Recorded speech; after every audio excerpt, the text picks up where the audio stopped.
नमस्कार दोस्तों, 8 PM में आपका स्वागत है। मैं हूं आपका दोस्त धर्मेंद्र कवाली।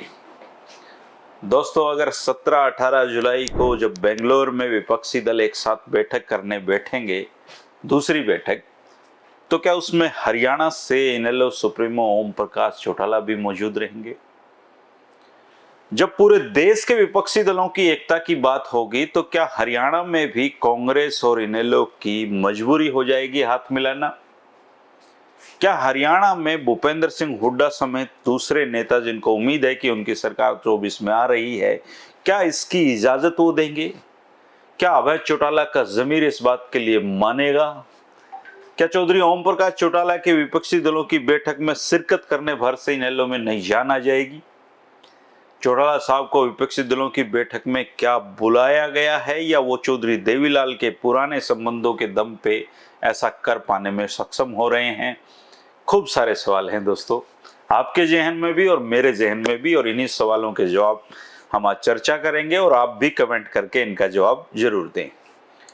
दोस्तों, जो आधिकारिक स्थिति है विपक्षी दलों की बैठक को लेकर, उसकी स्थिति पर सबसे पहले बातचीत कर लेते हैं, क्योंकि अगर संदर्भ सिरा नहीं पता होगा तो हम बात को समझ नहीं सकते। दोस्तों, आपको ये पता लग गया होगा कि विपक्षी दलों की दूसरी बैठक 17 और 18 जुलाई को बेंगलोर में होगी, और इस बैठक में अभी तक 24 दलों के शामिल होने की आधिकारिक सूचना है। सोनिया गांधी भी इसमें मौजूद रहेंगी। बिहार के मुख्यमंत्री नीतीश कुमार जी की पहल पे विपक्षी दलों की पहली बैठक पटना में हो चुकी है, आप सबको पता है। अब ये दूसरी बैठक बेंगलोर में बुलाई गई है, जिसमें MDMK, केडीएमके, VCK, RSP, forward block और केरल कांग्रेस जोसफ और केरल कांग्रेस मणि जैसी पार्टियां भी भाग लेने जा रही हैं। केडीएमके और एमडीएमके 2014 के लोकसभा चुनाव में भाजपा की सहयोगी पार्टियां थी। ये तो है आधिकारिक सूचना जो मीटिंग को लेके बेंगलोर वाली आप सबके सामने है, शायद मीडिया रिपोर्ट्स में भी आ चुकी है।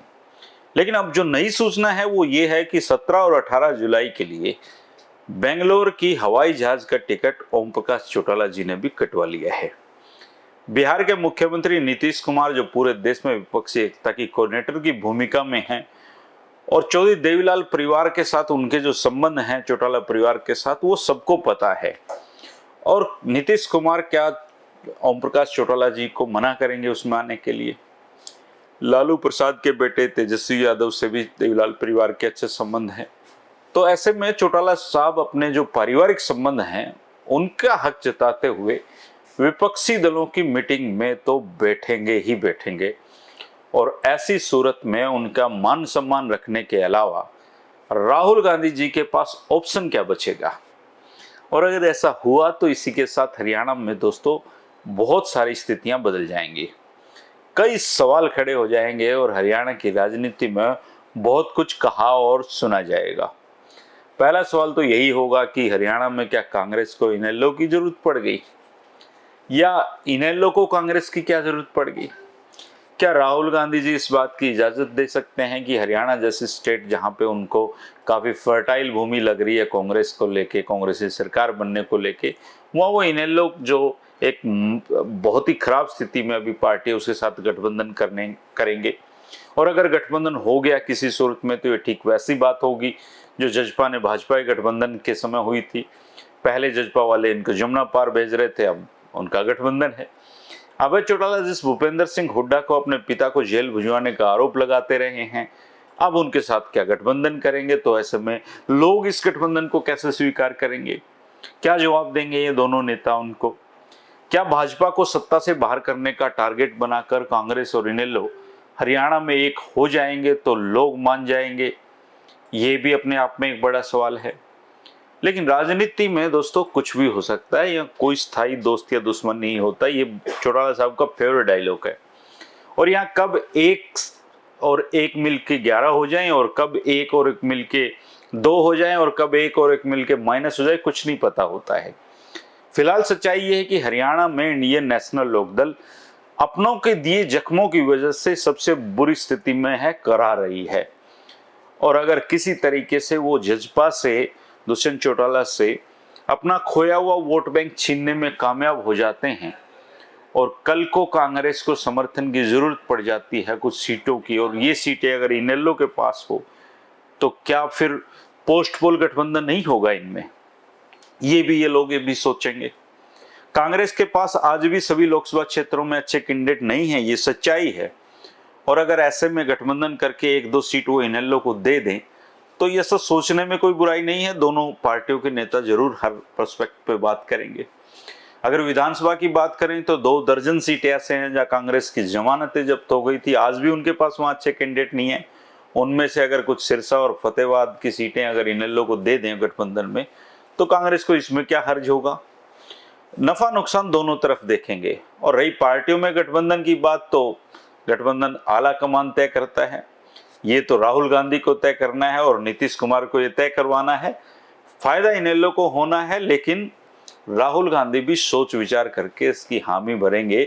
ऐसा नहीं कि नीतीश कुमार जी उनसे कुछ भी हाँ भरवा लेंगे। और हाँ, राहुल गांधी की अगर ना हो गई तो नीतीश कुमार केवल इनेलो के लिए विपक्षी एकता को दांव पे नहीं लगाएंगे, क्योंकि उनका निशाना प्रधानमंत्री पद पे है। और ऐसी सूरत में इनेलो के पास अकेले चुनावी मैदान में उतरने के अलावा कोई ऑप्शन नहीं बचेगा। और अगर असंभव सा लगने वाला ये गठबंधन हो गया दोस्तों, तो कांग्रेस का तो मुझे पता नहीं है, इनेलो को फिर जिंदा होने से कोई नहीं रोक सकता। और जजपा का वोट बैंक भी वो खींच ही लाएंगे। लेकिन ये सब हैं सारी भविष्य की बातें। ओम प्रकाश चौटाला जी इतना जरूर करके आएंगे कि बेंगलोर में वो अपनी 25 सितंबर की रैली के लिए यहाँ नीतीश कुमार और तेजस्वी यादव को बुला के आएंगे, न्योता दे के आएंगे। वो पहले भी उसमें आते रहे हैं। हरियाणा में जब जब भी ताऊ देवीलाल का समारोह हुआ उसमें कोई ना कोई नेता इनमें से पहुंचा है। और अगर किसी तरीके से अगर बातचीत सिरे बैठ जाती है और कांग्रेस के अध्यक्ष मल्लिकार्जुन खड़गे भी इसमें आ जाएं सितंबर में जो इनेलो का प्रोग्राम होगा, तो आप अंदाजा लगाइए कि कैसे हरियाणा की राजनीति यूं टर्न होगी।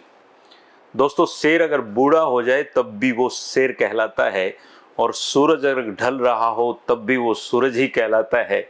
ओम प्रकाश चौटाला जी आज बूढ़े भी हैं, ढल भी चुके हैं, लेकिन एक समय पे विपक्षी एकता की वो धुरी रहे हैं।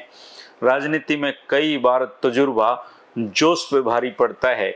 और आने वाले समय का इंतजार करें। और इनेलो और कांग्रेस के साथ चुनावी मैदान में उतरने की कोई बात आज तो बड़ी दूर की कौड़ी लगती है, लेकिन अगर हो जाए, राजनीति में अक्सर ऐसा होता है जिसकी कल्पना किसी ने की हो, तो आप देखिए क्या कमाल होता है हरियाणा में।